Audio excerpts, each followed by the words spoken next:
I haven't always been a banana.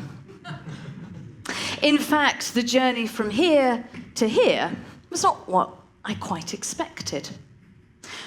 When I was younger, I wanted to be really good at pretending. I wanted to be so good so that no one would know the real me. So, one summer, aged 20, I went off to Italy to study to become a clown in commedia dell'arte.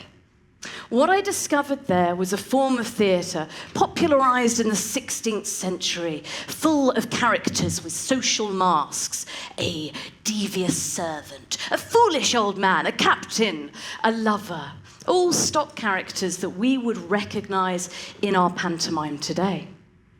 But in order to play these characters, to be a clown, I had to know who I really was. So I'd left the UK only to discover that I couldn't hide from me.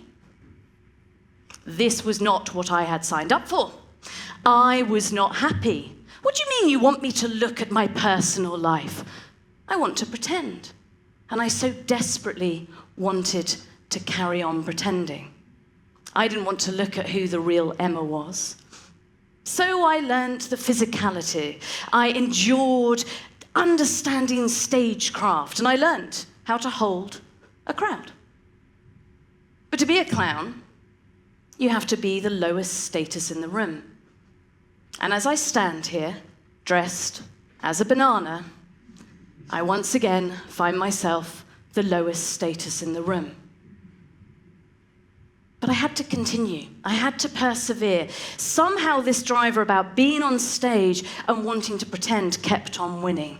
I wanted to become truly expert in hiding. So I got lucky. I went to drama school. And I went there with the sole intention of truly, once and for all, becoming an expert in pretending. Because I didn't want to look at who I was, or where I'd come from. My family, full of angst, trauma, and grief. As my dad died when I was 10. And his death left a void that I so desperately wanted to fill with somebody, someone that would be safe, someone that wouldn't go away. So I became an adult, the first of many layers. So no, I wanted to carry on pretending. And drama school was good for me. It was a place for me to pretend and to create and to start to unpick the adult self. But as I stood there with a mirror looking at me, what became unquestionably true was that I did not want to show the real me. So I hid amongst other layers, looking after my peers, the mother figure. And yes, I learned that the craft of acting is the portrayal of truth. But it was my truth that I wanted to put on other layers. So I put on the layer of being an entrepreneur. I'm going to become really successful and run businesses. But in reality, I've had 2 businesses fail. Now, failures weren't meant to happen to me. I wasn't meant to deal with the shame of having to let people go. I didn't want to have to admit that I'd made the wrong choices, but I had made the wrong choices. And it was those mistakes, those failures, some of the most horrific times in my life that I truly believe have led me to right here, right now, and this very right moment. Because it was those failures that led me to stop and ask myself the difficult questions. Who am I really? What makes my heart sing? What do I want to create? Because it was those failures, and one of the main failures for me was that I thought society needed me to be a certain way. I was invited to an event in the city. So, because it was a city, I bought a suit. I don't wear suits. I bought myself a handbag. I don't use handbags. I flattened my quiff. I have a quiff. And at that event, I disappeared. And as I left that big, tall building in the city, I promised myself, never again. No more hiding. And then I was invited to this event, Tutti Frutti. And I knew the other professional women were going to wear a brooch or a headdress. But that wasn't just going to be quite enough for me, and nor was a dress with like little pineapples on it. So I took a deep breath and I bought my first banana outfit. And as I put it on for the very first time, I felt this fear in my stomach. But I took a breath and I went out. Well, I got into a taxi because it was raining. I didn't want to be a wet banana. And then, after the event, I went on the tube, went to restaurants, and the response I got from people blew me away. Because as I stood there, truly as me, people were open, they were excited, they were engaged. And it dawned on me, because I'd let all my layers down, other people let theirs down too. So it's led me to walk the streets of London in many different guises, a smurf, an elf, and a lampshade. Because I truly believe when we give ourselves permission to enjoy our lives, it's extraordinary what can happen. And for those of us in business, those businesses that really seem to succeed are those that put fun, joy, happiness right at the heart of the way that they do things. They don't just do business because that's the way they've always done it. But yet, when I asked a room full of entrepreneurs recently, where would you place business? This is fun, this is serious. 98% of them said serious. Why? Now, those of you that are brave, those of you that choose to put fun and joy in the heart of your lives will, of course, get health benefits. You'll sleep better. You'll feel less stressed, and your whole way of being will shift. So I ask you, each and every single one of you, when are you going to ask yourself those questions? What makes you tick? Who are you? Because by asking those questions, the results and the rewards can be quite extraordinary. So with that in mind, I'm going to ask you to do something. Okay.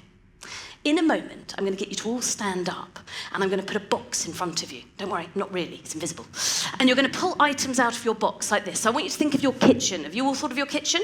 Yeah? And you're going to do this. You're going to go knife, banana, toaster, fridge, washing machine. But if you can't think of anything, I don't want you to stand there going, can't think of anything. I want you to go nothing, nothing, nothing until you go, oh, yes, fridge magnet, apple, orange, pear, okay? So on the count of 3, can you all stand up? 1, 2, 3, very good.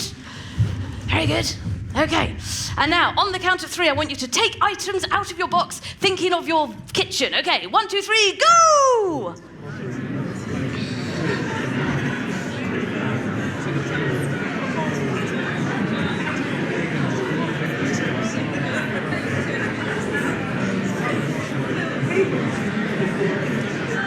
Excellent, excellent. You all have kitchens. I like this. Right, but stay there. Don't sit down. Look at half of you ready to sit down. No, stay up.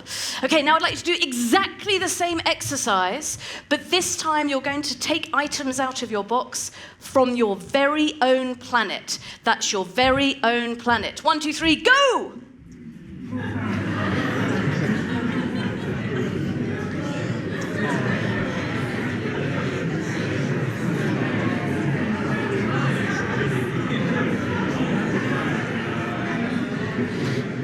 Good, well, I'm so pleased that went well. You can sit down now. Right, I'm curious. I think I do know the answer, but who found the kitchen the easiest? Show of hands. Anybody find the planet the easiest? Have we got anybody? We've got a couple of hands. Oh, well done, well done. But even those of you that found the planet the easiest, there would have been a moment where there was a thought process, right? Oh, what does she mean planet? What could I have on my planet? I don't know. What's going to be right? What's going to be wrong? Oh, haven't really thought about that. That's quite hard. But if I asked a room full of children, there would be no thought process. And we were all children once.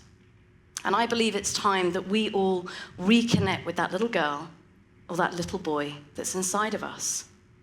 We all used to learn through play. Everything was possible. We didn't block our own ideas. We didn't say, no, I'm not creative. No, I'm not scientific. Because we weren't scared. We didn't say things like, I'm no good at music, I'm no good at maths, because we didn't have those words.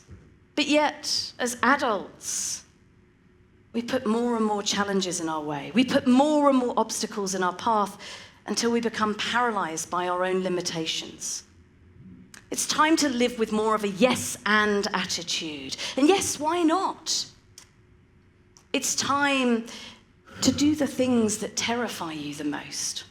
Because as I stand here dressed as a banana, it's a pretty scary place to be. But as I stand here dressed as a banana, it's a pretty good place to be, because this is me. So when are you going to ask yourself those difficult questions? Questions you've been putting off. Questions perhaps you're scared of. Questions from a place deep within. And when you're going to ask, what makes my heart sing, and work it out, and then tell another human being, because we're all alike, you and me, all human beings, and we all need to come together, whether that's as a pear, an apple, a banana, some grapes, or the whole fruit bowl. We all need to pay more attention to ourselves. We all need to reconnect with ourselves. We all need to be more banana. Thank you.